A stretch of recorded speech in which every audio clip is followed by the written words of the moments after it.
right, welcome to episode number 52 of the Canadian Prepper Podcast. We're recording on January 26th, 2020. My name is Eric. I'm the host of the show, based in Southern Ontario. I'm a hunter, target shooter, ham radio operator, VE3 EPN, and computer geek. I got into preparedness when I was working frontline emergency services and witnessed an over-reliance on emergency services during major events such as ice storms, power outages, etc. I started a small preparedness company to help people get prepared and be able to help themselves and look after each other for at least 72 hours, if not longer. My name's Alan. My friends and family call me a safety nerd. My background as a first responder has focused me towards safety above all else. I teach first aid and coach my family and friends to be better prepared. I'm a locksmith by trade and have worked in the physical security industry for more than 20 years now. And hello, I'm from Canada's East Coast. My name is Hughes, and I reside in Nova Scotia. I'm a Canadian Armed Forces veteran, volunteer firefighter, and station chief, and also a volunteer search and rescue technician and prepper. I've been preaching and living the prepper lifestyle to a varying degree for the last 6 years or so, and this was born out of necessity to ensure the short-term survival of my family, which includes 3 young children. Hey, my name is Tyler. I'm broadcasting from my 5-acre homestead here in northwestern Wisconsin, USA. Since purchasing my first house, I've been working to turn my property into a self-sufficient homestead with an emphasis on preparedness. Right. If you want to help support the show and keep the Canadian Prepper Podcast on the air, you can buy a Canadian Prepper Podcast t-shirt at prepperpodcast.ca. All the proceeds help keep the lights on and the backup generator fueled. And if you're enjoying the show, please take a few minutes and like us on Facebook at facebook.com/Canadian Prepper Podcast. Submit a review on iTunes. It helps us get our message out. We also want your feedback, good or bad. If there's a topic you want us to cover, send us an email, feedback@prepperpodcast.ca.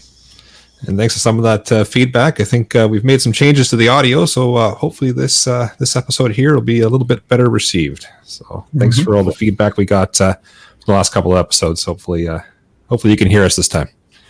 And we've got some radiating content for you in this episode. We're going to start off with some preparedness-related news articles. Next, we'll be letting you know how we've improved our preparedness since our last episode. Then we're going to get into the main topic for this episode, nuclear accident preparedness. So let's move into some news articles. One here from the National Post. If in case you were living in the dark, Newfoundland got a bit of a dumping of snow over the last couple of weeks. They got 37,000 feet and then another 15 feet on top of that a couple of days later, which of course made it rather challenging to get supplies in. And so what they've seen and what has been reported is that a lot of bartering has happened. According to this article, a lot of butter is the hot commodity and is going for a whole lot of alcohol. So if you are in Newfoundland, stock up on butter for the next big one. Yep.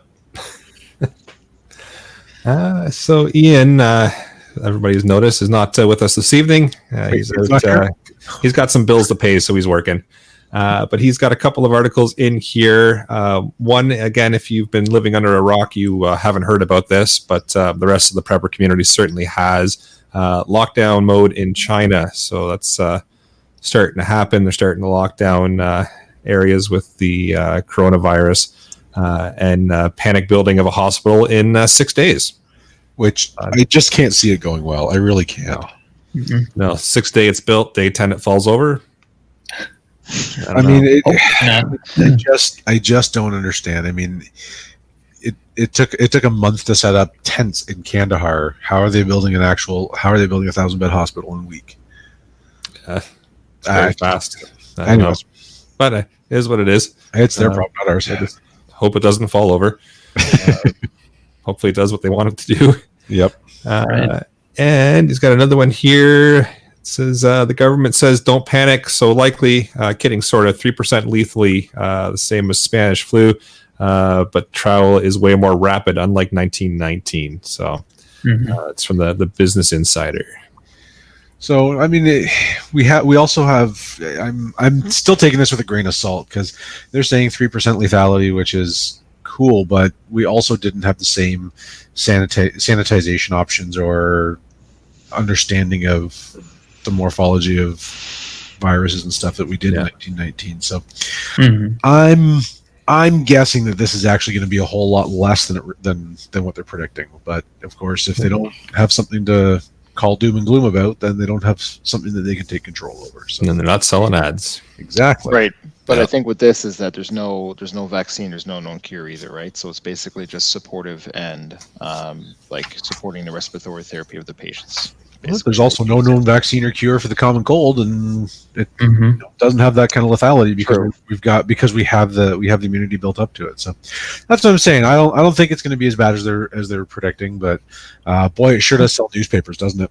Sure does. Yeah. Yeah, as we're recording here on Sunday night, the U.S., we've only got 5 confirmed cases here. 2 in California, 1 in Arizona, 1 in Washington State, and 1 in Chicago. And all of those are people who have traveled to or from Wuhan within the last week or two. So That makes sense. Same thing with Canada. There's only, as of the time of recording of this show, there's only 1 confirmed case in Toronto from a male in his 50s that traveled from Wuhan back to Toronto. So the 2 things that struck out to me, though, is one is I heard that the mortality rate could be as high as 15%, which seems to be exaggerated.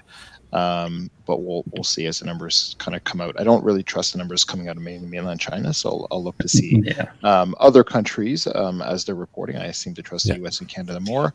And just finally, the RO, or the ability to infect others, apparently it's as high as 3.6 to 4, which means for every infected person, you can expect 3.5 to 4 people to be infected, compared with the common flu, which is like 1.2, or SARS, which is like 1.4. So rest to see how well this virus can affect others compared to other epidemics we've seen.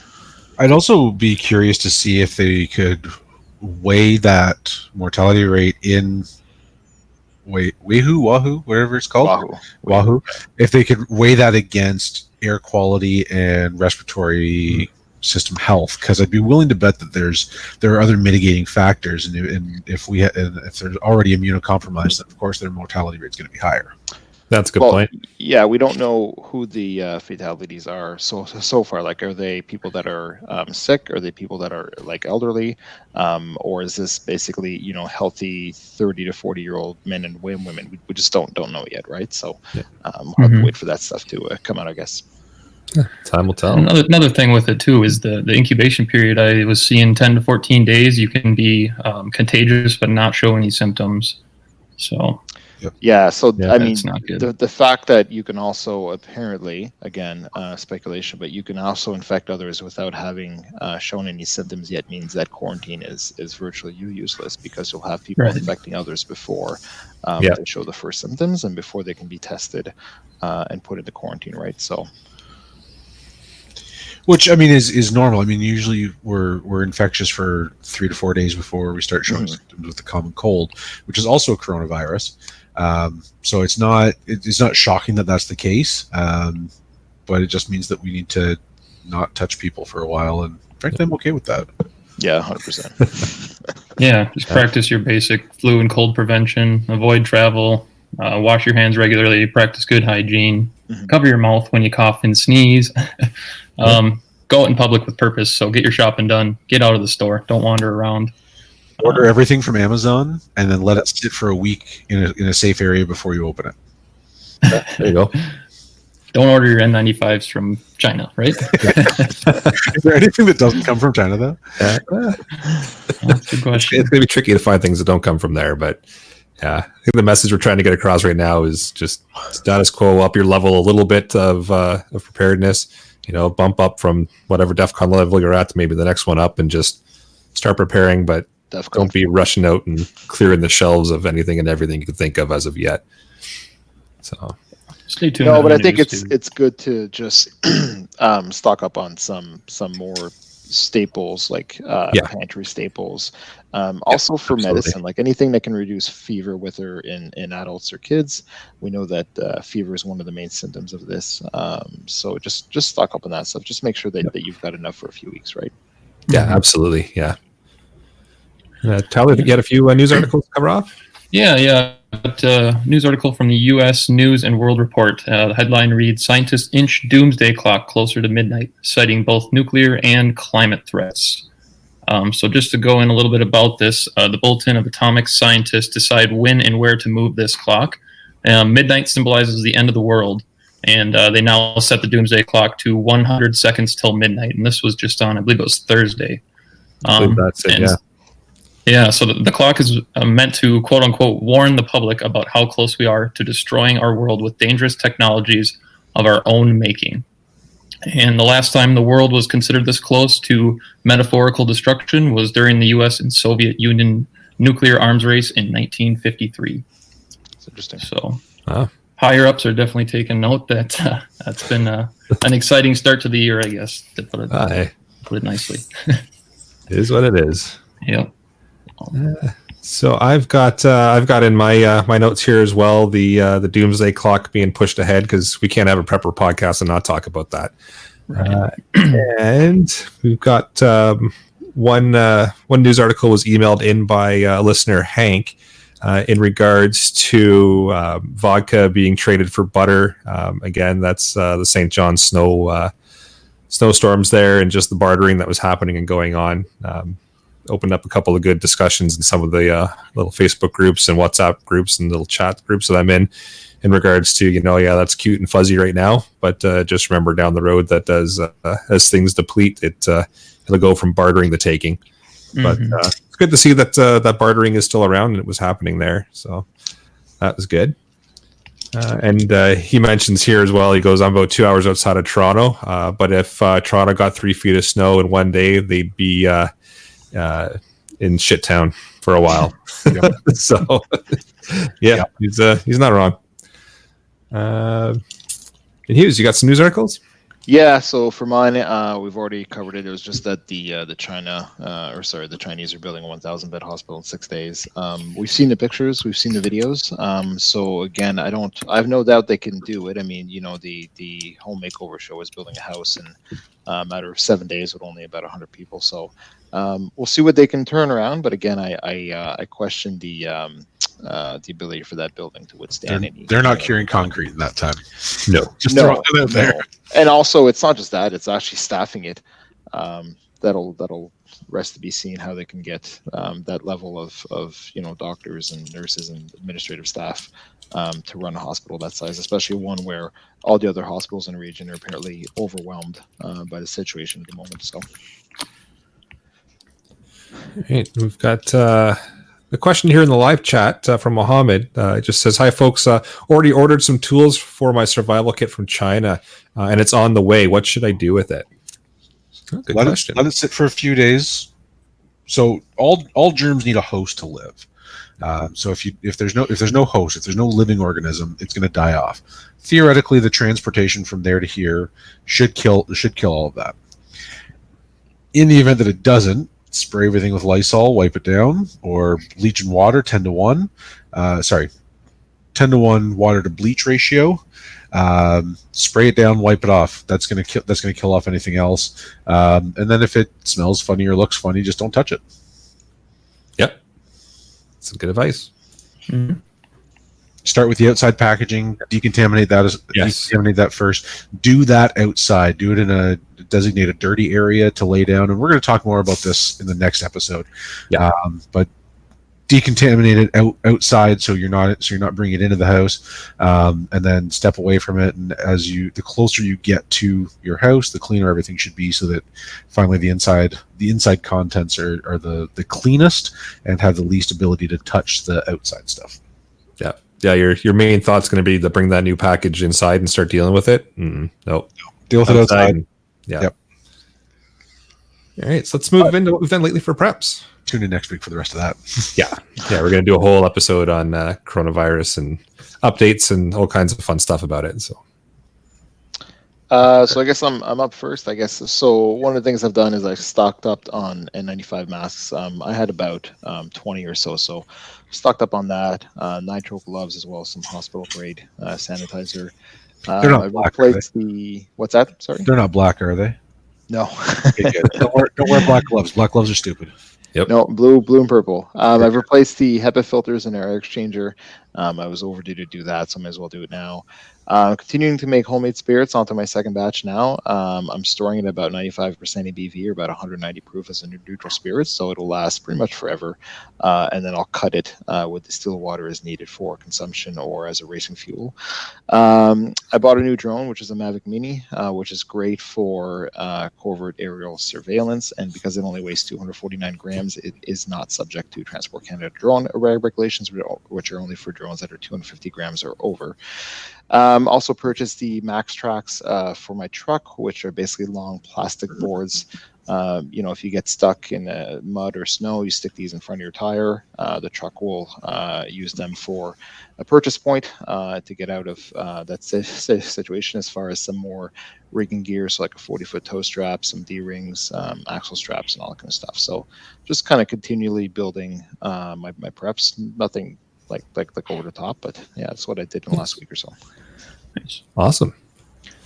For myself, so obviously with the running Rapid Survival, I've had quite the influx of people asking for N95 masks and asking for information about them. So I did a whole bunch of research into them. Fairly basic as far as how they work and how they operate, but I did a bunch of research as far as where I can get them from, and my current supplier, as I went to go purchase, is warning that they're depleting their stock, so they're actually rationing who's getting what when they order, and they're looking at past orders and all kinds of stuff. So I'm trying to figure out where else I can source them from. So ended up just being the source that I get them from now. So whole lot of work for nothing, but oh well. And then I started making up my DEF CON list. So based everything off of our last episode there, and I've slowly started making the checklist a little bit different than what I had before. And then I got out to the range. Haven't been out in a while, so I got out on Saturday for the day and put some rounds down range, and it was a good day. Always is. Yeah. Yeah, for me, last week I got a VPN subscription set up with Keep Solid, thanks to Eric's Facebook post on the Canadian Prepper Podcast Facebook page. So for $35, I got a lifetime subscription, and that'll cover up to 5 seats or 5 devices. So I've got the laptop, my cell phone, and the wife's cell phone covered now. Awesome. Another thing I did. Oh, sorry, go ahead. I just said awesome. Oh, yeah, that was awesome. Another thing, signed up for USCCA concealed carry insurance here in the States. Started another life insurance policy through AAA, and had some fun this weekend. Went out bunny hunting with some friends for a local gun club competition. Only got 3 rabbits, but we're looking forward to picking those up for the Super Bowl party next weekend. Nice. And finally got my beater backup truck back on the road today after replacing the steering shaft. So steering is important. At least, yeah, it really is. Nice. That was it for me. So by comparison, I've done absolutely nothing. Everything that I've done for prepping has been in the last this week has been in the last 36 hours. I got a new first aid bag for the home kit. The old one was about 15 years old, had some tears, and had lived a good life. And so I got a new bag, got one at a pretty good deal at a trade show on Saturday, and so we kind of transferred everything over there, which was kind of fun. And maybe we'll do an unpack of that on a future episode and kind of talk about what we keep at home for emergencies. Did some car maintenance, rotated some food supplies, added a few more days worth of food storage, food to the storage area. But I've been working on a training program that's taken up a fair bit of my time this week. So that's been my week. Nice. All right, let's move into the main topic. So I guess right off the top, we need a quick explanation. So after a nuclear blast occurs, the concern is over the fallout. Obviously, the blast is something you got to worry about as well, but the fallout is what's going to be the big issue. So it's a complex mixture of fission products, or also known as radioisotopes, created by splitting atoms. The decay is rapid, and they emit a gamma radiation. It's an invisible yet highly energetic form of light. So exposure to that radiation will damage the body's cells and its ability to fix itself. And the only thing that's really going to protect you is a dense, thick material. So like many, many feet of dirt, or like inches of lead. That's what's going to reliably stop the gamma radiation. So that's a quick explanation as to what you're up against when it comes to a nuclear type of event. So with that, we'll just open the discussion in the panel. The other thing to remember is that anytime there's a nuclear detonation, there's also an EMP or an electromagnetic pulse associated with it. And so we did an entire episode on that back a little while ago, didn't we? We did, yeah. What happens when an EMP goes off? So go back and listen to that, because that's the other threat. But yeah, there's a lot that happens, and the biggest challenge is what is at risk. So depending on where those particles land, right? So that where that fallout lands, that's going to kind of just tell you where the risk is. And so the higher up in the atmosphere a detonation occurs, the greater the range, but the lower the density. So that there are a lot of variables. Yeah. So just on that, if there's a release of nuclear material, like I'll use Fukushima as an example, or Chernobyl, just for anyone listening, there's no EMP that happens with that release of material, right? We're talking about like a nuclear explosion is when the EMP occurs, right? Yeah. Okay.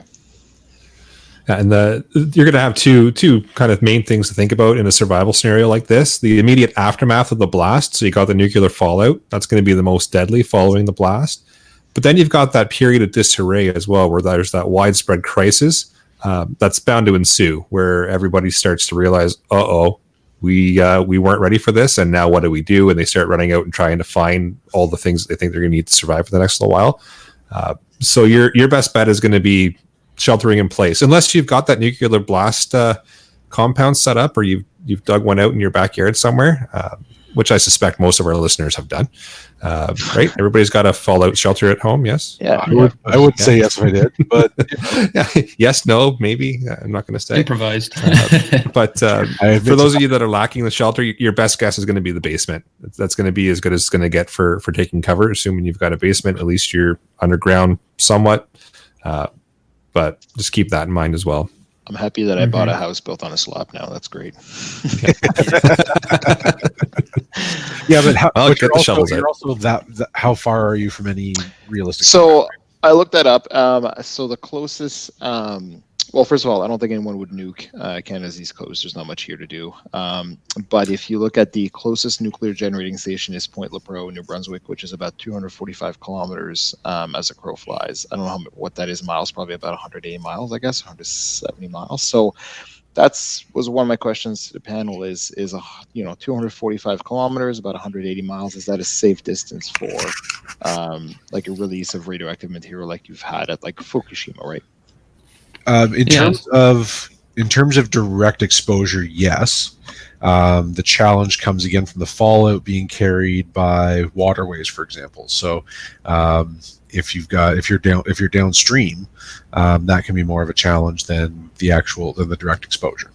Got it. And I mean, understanding so Point Lepreau is in something called the Bay of Fundy, which is part of the Atlantic Ocean. So directly affected by the waterway, no. So I should be relatively safe in that sense. Theoretically, again, unless there's a significant explosion that happens along with that release, you should be fine, right? That stuff travels, like the actual release of material of gamma radiation only actually travels something like 20 feet on its own. Okay. It's when it's being propelled by shockwave. That's when it becomes a challenge, and that's where you get all those variables, right? Depending on where that release happens and which way the wind is blowing and all that stuff at the time. I did when I researched that before the show, I did feel a lot better. Well, I wouldn't say a lot better, but the fact that Pickering is only about 20 miles from downtown Toronto, so the fact that I'm a lot closer than people realize. 12 times that distance is a little bit more comforting, right? Well, yeah, and I mean those plants are built where they're built for a reason, right? So 20 miles from downtown Toronto is still theoretically a safe distance, right? When we had they had that fake emergency release, was that 2 weekends ago or last weekend, whatever that was? Yeah, yeah.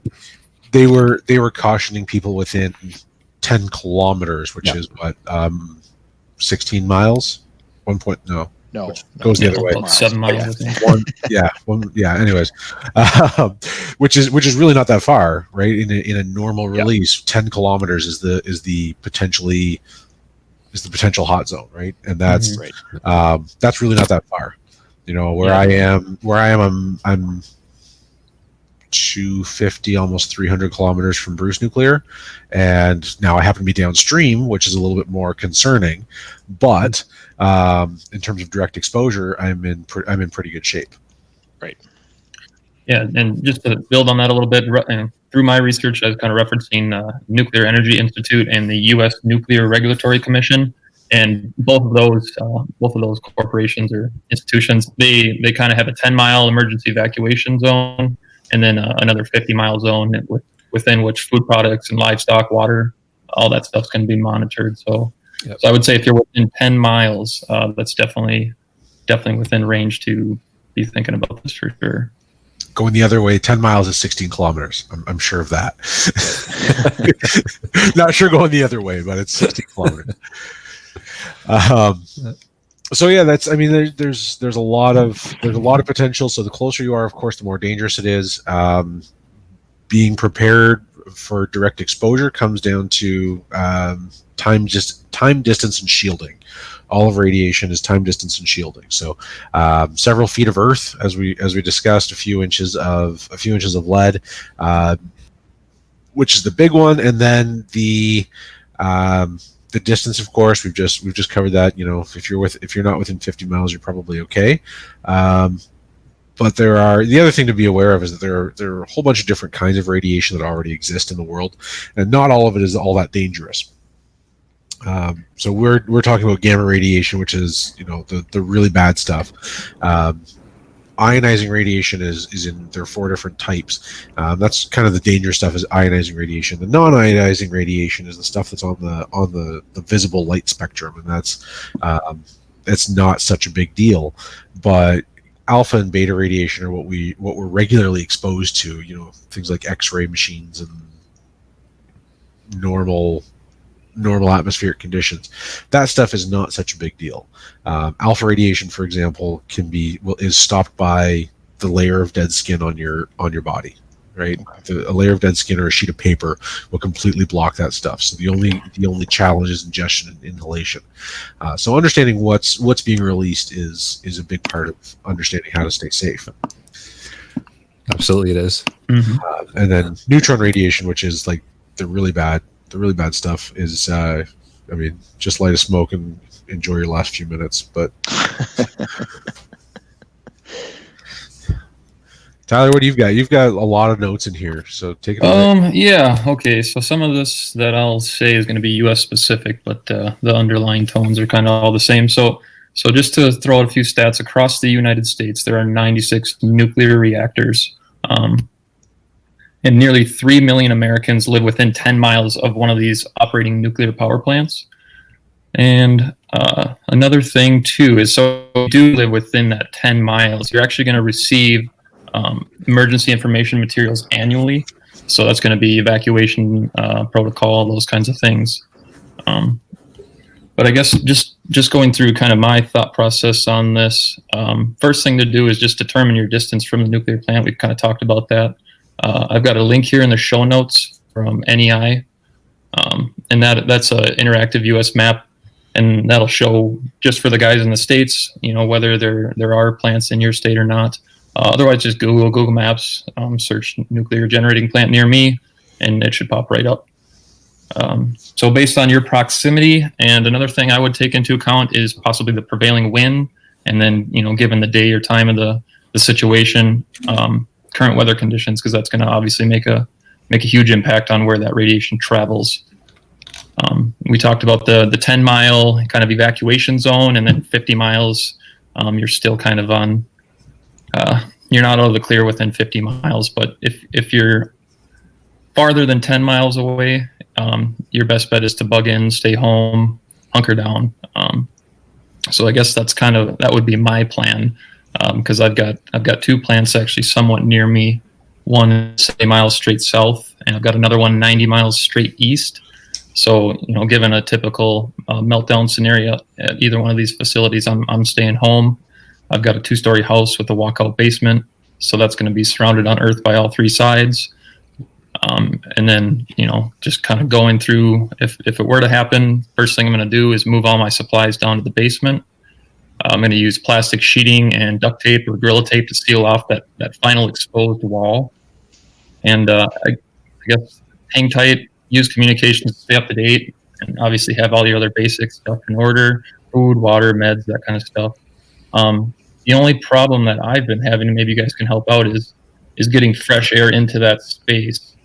And during summer, if it's warm, I guess my thought was to open the door on the wood-burning stove and then seal off like a furnace filter around that.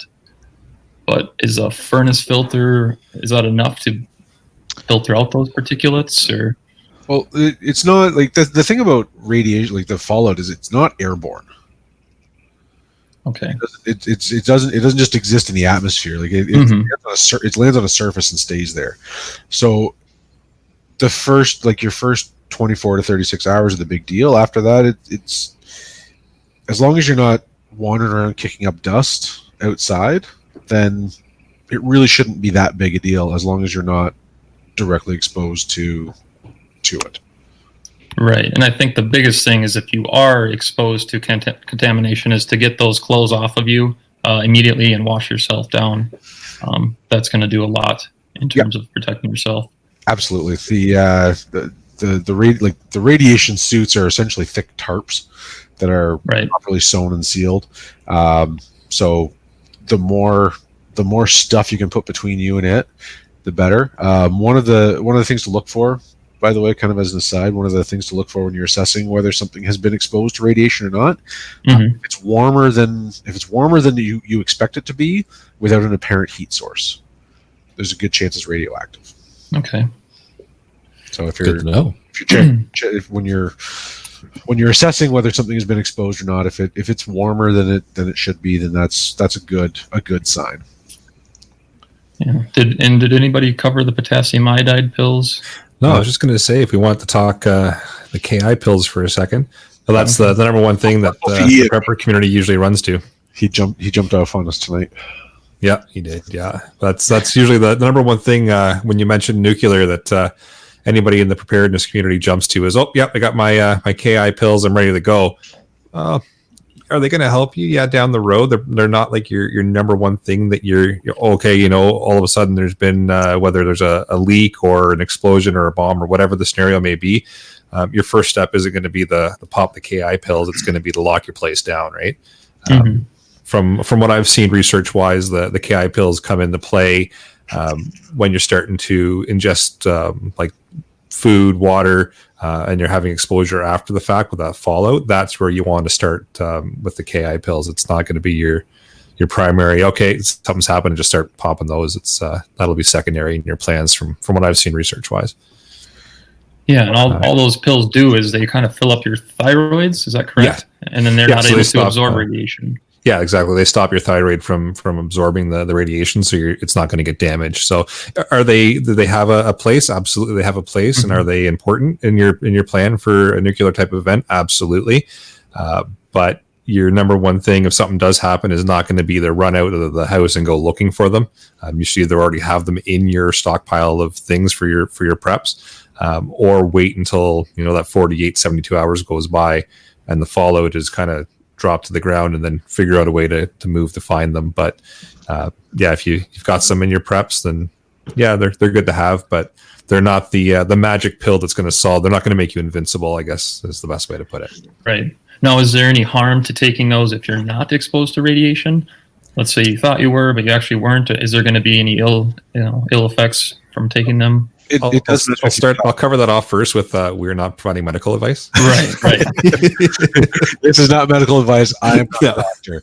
What I do know is that if your thyroid isn't working properly, then it's not a good scene for you. It makes life a whole lot harder. So something that stops your thyroid from working properly would theoretically make your life more difficult. So I wouldn't recommend doing that just for kicks.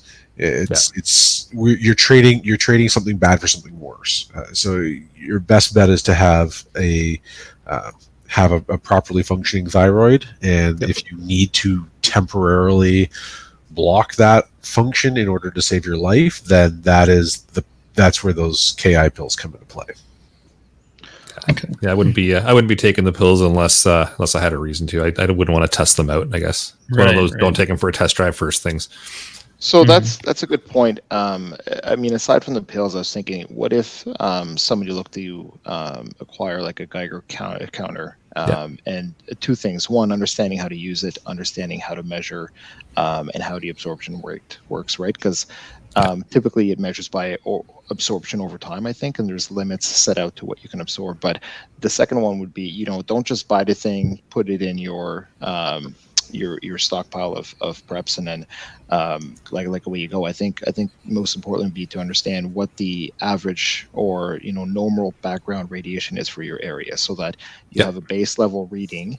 And then if there is a nuclear emergency, the next time you go out, you could say, okay, so this is a little bit higher than it was prior to when I measured like 6 months ago, but it's not that much higher, right? Versus if you go out and you don't know what the normal is, you're not going to have a reading from which you can base your what you're seeing, I guess, right? So yeah, you almost go back to all our previous episodes where we say, use your gear, know how to use it, practice using it, and get a feel for it. Same thing. Knowing your environment, knowing what's normal is really important in any kind of scenario that you're planning for, but a scenario like this especially, knowing what normal and what your baseline is, so if something does happen, you can pick out, this isn't the way it should be. Kind of gives you an idea that and one thing I'd seen is that somebody had bought a Geiger counter. What they were doing is, like, once every month they were going outside of their house and going to 6 predetermined points on their property and measuring the level of radiation to each one of those sites, so that they could not only get a baseline for different parts of their property, but also getting something over time that says, this is the baseline over the last 18 months. So if there is a nuclear emergency, they could say, this is just slightly elevated, or there's been no change. So probably I like it. Good idea. Yeah. Because the other thing to be aware of with a Geiger counter is it only measures radiation when it's in contact with the radiation. So if you think there's a bit of radiological release and that there's stuff on the ground that you need to know about, you need to be thoroughly prepared for that before you go out there, because if you go out and discover that radiation levels are significantly higher, then you've already been exposed to it. That's what the FNGs are for. You send them out, the cannon fodder. Send them out, just stay out there for a while. But a very important task for you. Yes. So Transport Canada Guru's got a good point here in the live chat. There is a website that you can go to that'll show you all kinds of different effects from nuclear blasts, and it'll show you, if a bomb were to drop here, where the fallout would be, and all kinds of different little things. So fun little site to play around with. I don't know the 100% accuracy to it, but it could be fun to goof around with. What else we got? Show notes. Should we talk about just maybe some basic supplies to have on hand that are going to come in handy, or lots of water. Don't rely. All the basics: food, water, beds. Really, like your preparedness for this is going to be no different than anything else that you're really planning for, aside from a few little things for sealing off windows and such. As far as I'm concerned, anyways. Absolutely, and a lot of those supplies are going to come in handy too for virus, plague, pandemic, that kind of thing. So it might be a worthwhile investment to have these on the shelf, because they do serve multiple purposes. I guess first thing is plastic sheet rolls. Like I said, seal areas off. Something I remember reading about years ago, if you're going to bother with plastic sheeting, then take the next step and actually pre-cut that plastic to the right size and then label it, so that you can deploy that sheeting to the right windows at the right time, and have multiple rolls of tape so that you can have 2 or 3 people taping off at the same time, and just pre-cutting it, 6 inches bigger, and then even practice making, use painter's tape if you're just doing it for kicks, because you don't want to wreck your house, but practice putting it up so that you can do that in an emergency without tearing the tape, without tearing the plastic and things like that, and then Once you've got everything taped up, go around and do a second layer, because 2 is 1 and 1 is none. So do a second layer all the way around, overlap it so that you can ensure that you haven't missed anything. But also look for, make sure that you're sealing everything, right? If you have a fireplace, right, you would need to seal that off, but you also need to have a positive pressure ventilation out for your heating system. So. There are lots of considerations there, but secure as much as you can. Right. Yeah, and that's a good point to have everything pre-cut and labeled, and because you get the time and you can slow down and you're not in a rush. Everything labeled. If you bugger something up and doesn't fit right, you can recut it, and time is not of the essence at that point. The last thing you want to be doing when fallout happens or an explosion or a leak or whatever the scenario may be is panically cutting things out to fit in certain places. That's not going to go well. So and then take it one step further and actually stack them in the order of deployment. So the first window that you're going to come to from wherever you're storing it, the first window that sheet is on top, and then you can leave it there, move on to the next one, deploy them all, and then you can go back and tape them as you go, whichever. But don't have to look for it, and don't have to try and figure anything out when you're panicking. I like it. Yeah. Some other stuff, maybe spare furnace filters and water filters. Be a good thing to have on hand. Yep. And finally, it's going to be kind of the same: plastic sheeting, duct tape, but supplies to set up kind of a wash station or decontamination station. Like we said, if you are exposed to contamination, the best thing to do is get those clothes off of you and do a complete body wash down. So kind of a quarantined area where you can rinse yourself off and do that. And tune in next week when we discuss how to do that for pandemics. I'm wondering though, something I know we've talked about on the show a few times, like the life straw. Would something like that be effective in removing radioactive contaminants from a water source? Understanding to what micron that they filter? I wouldn't think so. I doubt it. Yeah. I think these are really good questions to ask ourselves. Yeah. Like, I replaced the HEPA filter in my house here, and I was reading while you guys were talking that they do say that it can filter out, like it can mechanically filter out certain types of radioactive particles down to 0.3 microns, but it's not the most effective way to do it. So is it bad to have? No. Is it going to be effective?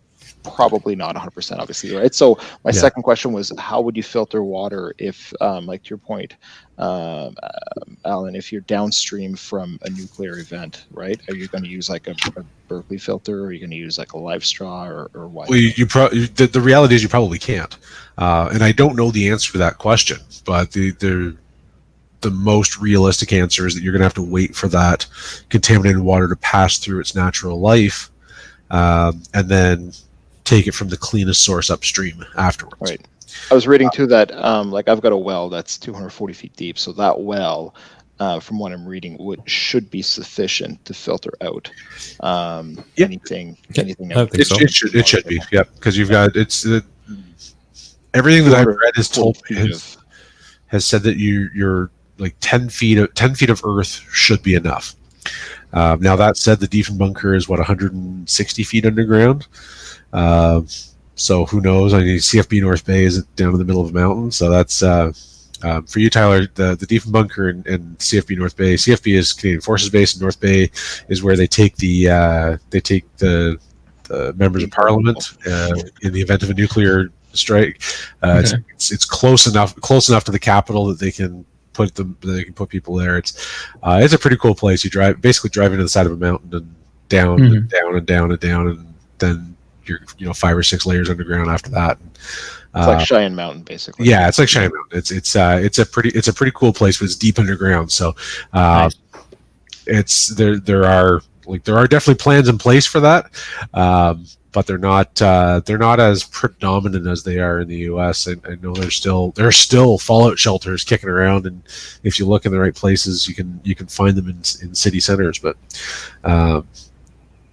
It's nowhere near as big a thing here as it was there.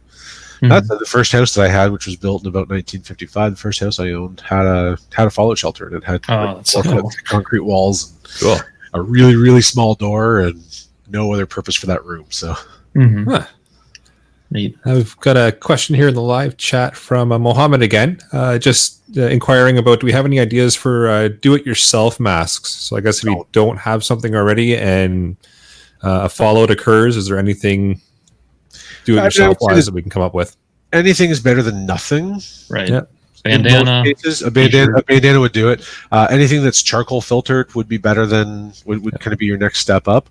But I would say if you live within the fallout zone of a nuclear plant, then don't do it yourself and go find the if you're within that area. Agencies in Canada and the US have all that information readily available. It's not a secret.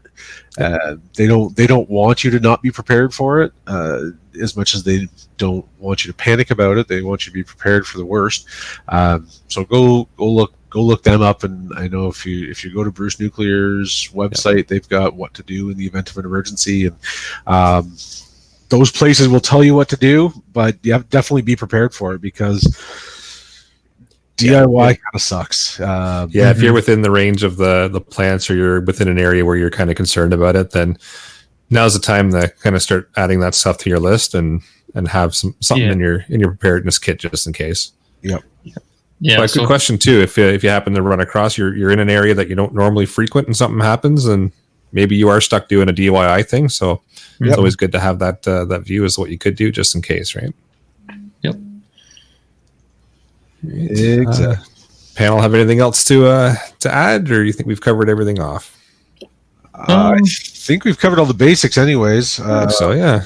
Mostly be informed and be aware of how you will be alerted to the fact that there is a nuclear emergency, and don't rely on any one source. Yeah. And just remember, the KI pills are nice, but they are not the solve all, make you invincible type of pill that some people think they are. But definitely something good to have in the kit for if things do happen. But just remember, don't pop them and go out and run around as if the day is normal, because it's not. Yep. All right. With that, let's move into the podcast challenge then. So for that, we've got, if you're in the zone, ask for KI pills. That's another thing we should mention. If you are within that certain radius of a nuclear facility, you can request the KI pills, and they will send them to you free of charge. So if you are within that, I believe it's a 10-kilometer radius, or maybe it's a 15-kilometer radius, or whatever it is, throw in a request, and they will provide them free. If not, there's multiple places that you can find them as well. Who would provide that? Is that like the provincial state authority, or? I believe it's provincial that provides it. Yeah. Got it. Or maybe it might be a federal thing for cost. I'm not sure exactly where it would fall. But for Ontario, for example, it would be like Bruce Nuclear would know where you can get them from. Because as far as I know, they operate most of the plants, as far as I know. I don't know if it's still the case, but all the near Bruce Nuclear, there are, I don't know, half a dozen pharmacies within kind of the range, and they all stocked them, and they were free for the taking. Yep. I don't know if that's still the case. There might be a little bit more regulation to it now, but that's how it used to be, anyways. Yeah. So there you go. So figure out if you're in the zone. Ask for the KI pills. Plan an escape route away, not downwind from prevailing upper winds, and consider the use of alternate back roads and caches, because if it's real, you're not coming back. Yep. Keep that in mind. So with that, if you get a plan put together, you do figure out exactly how to request the KI pills, or you figure out an email address or someone you can call or how to get them, flip an email into feedback@prepperpodcast.ca, and we'll let everybody else know as well. And we'll move into episode closing and upcoming events. Yeah, so first thing, we've got the Podcaster Charity Shoot. That's hosted by Slamfire Radio, and that's going to be July 4th, 2020. That's in Balmoral, New Brunswick. And somebody maybe want to help me with the gun club name. Yeah, Restigouche Gun Club. Restigouche Gun Club. Yeah. There we go. It's a very French name. Yeah, very much so. Yeah, my Franglish is terrible. Mine as well. Okay, so we've got the annual Preppers Meet coming up. It's the second week of July in Desborough, Ontario. So make sure to check that out. It's always a good time. Usually runs Thursday through the Sunday. I don't know if they'll do that again this year, but either way, even if it is just the Friday to Sunday, it's a good weekend of camping with a whole bunch of like-minded individuals and a whole bunch of instructors teaching all kinds of great courses and great kinds of skills. So it's always a good time to come out to. And once they get the website up, we'll make sure to get the website out so everybody can check it out and start buying their tickets, because it's an event that fills up quickly and you don't want to miss it. So again, that's the second week of July. And we've got Emergency Preparedness Week coming up May 3rd to 9th. So remember that one. We'll be talking about that, I'm sure. Oh, absolutely. And then later on in the year, TACCOM Canada 2020, September 11th to 13th this year. Canadian Pro Gun Podcasters Network will be in attendance. All your favorite podcasters and us will be on hand throughout the show. So make sure you stop by the booth, meet your favorite personalities, pick up some swag, or drop by while we do our special live broadcast. We'll be talking to event organizers, guest speakers, and vendors all about their new products and everything they have to offer. You can see details for that at www.taccomcanada.com. That's a lot of C's in there, so don't miss any. Stay tuned for ticket release dates. Great. And Transport Canada Guru has got the link here for that nuke map, so I'll throw it in the show notes. But anybody listening, it's nuclearsecrecy.com/nuke map. So I'll throw that in the show notes. And we'll move in the shout-outs. Anybody got shout-outs in the panel for this evening? Silence, crickets. No shout-outs. That's all right.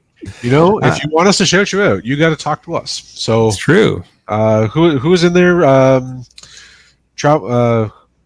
the people that have commented tonight? So we've got Mohammed and we've got Transport Canada Guru for comments this evening. Thanks for listening, guys. We really appreciate it. Really appreciate the questions. Mm-hmm. Yeah. And thanks for making the show interactive, because that makes it fun. It's we could sit here and chat and be talking heads all episode, but having some live interaction makes it so much better. Yep, definitely. Kind of helps facilitate some discussion. That's for absolutely sure. It does. And so we've got an email here from Better Andrew. It just says, "Hey guys, just listened to the Apocalyptic Hooch episode. Late, I know." And just wanted to let you know that I finally made a batch of mead. I got a pre-made kit for Christmas and finally got some time to start brewing. It's a lot easier than you'd believe. Ask me again in a few months when I actually try it. Okay. Excellent. Yep. It's my first time trying to do any of this, and I think I might be hooked. I might not be able to wait for it to be finished before I start making a second batch. Definitely recommend people start with it if they don't mind the long wait, because like wine, it keeps getting better with age. And keep up the great work. And again, that's from Better Andrew. So Better Andrew, my advice to you is that 2 is 1 and 1 is none. If you've got one in the hopper, get another one on the way. Absolutely. Now, what else do we have? So we've got, as far as iTunes reviews go, we are sitting at 43 5 stars. Got 3 4 stars, 2 3 stars, and we've still got that one little guy, the 1 star. So we'll take it. The reviews are starting to come in, so that's good. Yeah, and we've got one new written review here from Canadian Pawnbroker.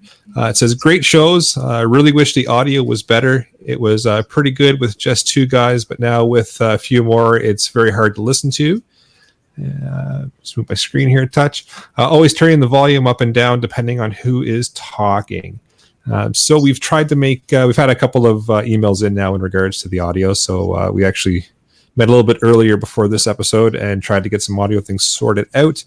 And hopefully it's a little bit clearer for everybody going forward. So please keep sending the reviews in. If the audio is not great, let us know, and we will certainly try to hop on it, but we think we've got quite a bit of it tweaked out for this episode. So I think I was the issue last week, so I got a new headset to replace the new headset I got last week. So I was definitely a contributing factor there, and I apologize. It was not our best showing, but yeah, definitely let us know again if we've done any better, and hopefully the answer is yes, and hopefully we can keep improving. So that's how we get better, is by listening to the folks out there. So you listen to us, we listen to you. It's a good working relationship. Yeah, it's good, and we're all new to this too, so we're learning all the audio stuff. I don't think any of us on the panel are audio techs at all, so as we go along, we're learning little tips and tricks on how to make things a little bit better, and I'm learning how to do some post editing as we go along. So it's only going to get better from here. Mm-hmm. And with that, I'll bring episode number 52 of the Canadian Prepper Podcast to an end. You can find the podcast on iTunes, Podbean, Spotify, or your favorite podcast app. Please help us out. Take a few minutes and submit a review. It helps other people find us. And you can also find us at prepperpodcast.ca, and we're streaming on Facebook now. We do record these shows on Facebook and YouTube, both at the same time. If you want an early peek at the show, please subscribe to the YouTube channel, Canadian Prepper Podcast, and click the notifications tab. It gives you alerts when we're going live. You can also find us on the Facebook page, Canadian Prepper Podcast. To contact me directly, find me on Instagram at PPSWO. And I can be reached at hfxprepper@gmail.com. And I also have my own YouTube channel. Just search for HFX Prepper on YouTube. And if you got any questions or advice for me, email into the show at feedback@prepperpodcast.ca. My advice to you, Tyler, is to get your own email address. I'm working on it. It'll be soon. I got to think of a name. I'm getting there. I can give you Tyler at prepperpodcast.ca. I'll have If something Tyler for gets next one, time. I get one. Yeah, sure. Everybody can have one. I get unlimited email addresses. So please check out Rapid Survival. That's rapidsurvival.com. You can get me there on the live chat while you're buying some prepper gear. Thanks for joining us, and you can tune in next episode. We're going to be talking about the pandemic realities. Bum, bum, bum. So, yeah, it's going to be a good one. So until next time, be prepared, stay safe, And keep learning.